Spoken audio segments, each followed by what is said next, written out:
সন্ধ্যের সময় যখন একটু ইচ্ছে করে কিছু চটপটা খাবার কিংবা ভাতের পাতে ডালের সাথে হতে পারে এরকম একটা পকোড়া, খেয়ে বলতেই পারবেন না কি দিয়ে তৈরি। নমস্কার, কুইজিনিয়া চ্যানেলের পক্ষ থেকে সকলকে জানাই সাদর আমন্ত্রণ। আমাদের সবার চ্যানেল কুইজিনিয়াকে সাবস্ক্রাইব করে পাশে থাকা বেল বাটন আর অল আইকন প্রেস করে রাখলেই সব নতুন ভিডিও নোটিফিকেশন আপলোড হওয়া মাত্র আপনাদের কাছে পৌঁছে যাবে। এমন একটা পকোড়া যেটা খেয়ে বলতেই পারবেন না কি দিয়ে তৈরি।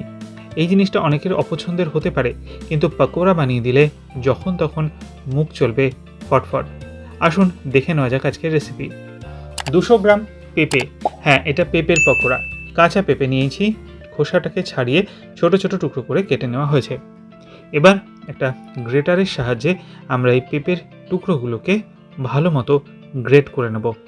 গ্রেট করার আগে অতি অবশ্যই পেঁপের টুকরোগুলোকে খোসা ছাড়িয়ে ভালো করে ধুয়ে নেবেন, কারণ গ্রেট একবার করা হয়ে গেলে আর কিন্তু আমরা ধুতে এটাকে পারবো না। সমস্ত পেঁপের টুকরোগুলো কিন্তু এখানে আমাদের গ্রেট করা হয়ে গেছে। এবার এখানে আমরা দিচ্ছি 1/2 ইঞ্চি পরিমাণ আদার টুকরো, আর আদার টুকরোটাকেও ঠিক একই পদ্ধতিতে গ্রেটারের সাহায্যে আমরা এখানে গ্রেট করে নিচ্ছি। চাইলে আপনারা পেঁয়াজ রসুনও ব্যবহার করতে পারেন, তবে আমি এটা সম্পূর্ণ নিরামিষ করছি বলে ওগুলোকে বাদ দিয়েছি।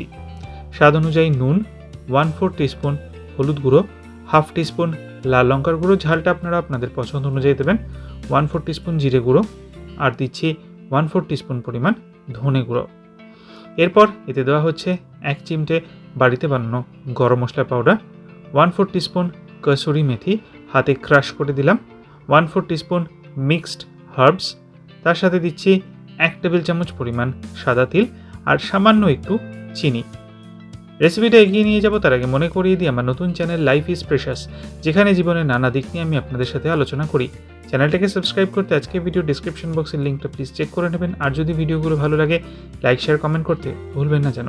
ফিরে আসি রেসিপিতে। এরপর এতে আমরা দিয়ে দিচ্ছি চালের গুঁড়ো। এখানে মোট 1/4 কাপ পরিমাণ চালের গুঁড়ো কিন্তু আমরা অ্যাড করলাম। আপনারা এর পরিবর্তে ময়দা কর্নফ্লাওয়ারও ব্যবহার করতে পারেন। চালের গুঁড়োটাকে দিয়ে সমস্ত জিনিসগুলোকে ভালো করে আমরা মেখে নিচ্ছি। পেঁপে যেহেতু একটু জল ছাড়ে আর নুন দেওয়া হয়েছে, সেই জন্য এক্সট্রা কোনো জল কিন্তু আমরা এখানে মাখার সময় ব্যবহার করিনি।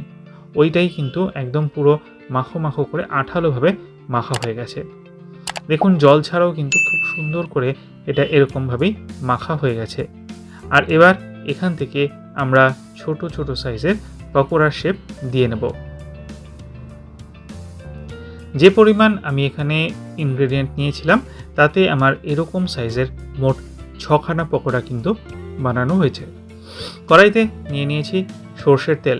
সর্ষের তেলটা যখন ভালো মতো গরম হয়ে যাবে তখন একে একে আমরা এক সেট পকোড়া এর মধ্যে ছেড়ে দিচ্ছি, আর পকোড়াগুলোকে আমরা ভেজে নেব। এপিট ওপিট করে সুন্দর করে লালচে হওয়া পর্যন্ত ভেজে নিতে হবে। এই পকোড়াগুলো আপনারা সন্ধ্যাবেলা স্ন্যাক্স আইটেম হিসেবে সার্ভ করতে পারেন কেচাপ অথবা যে কোনো ডিপের সাথে, অথবা দুপুরবেলা খাওয়ার পাতে ভাতের সাথে ডালের সাথে কিংবা মাখন ঘিয়ের সাথে প্রথম পাতে, যে কোনোভাবেই এই পকোড়াগুলোকে সার্ভ করুন।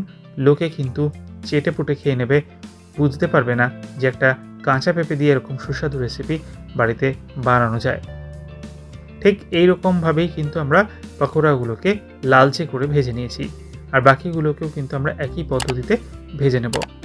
তেল থেকে তুলে নিয়ে গরম গরম সার্ভ করে দিন এই কাঁচা পেঁপের পকোড়া।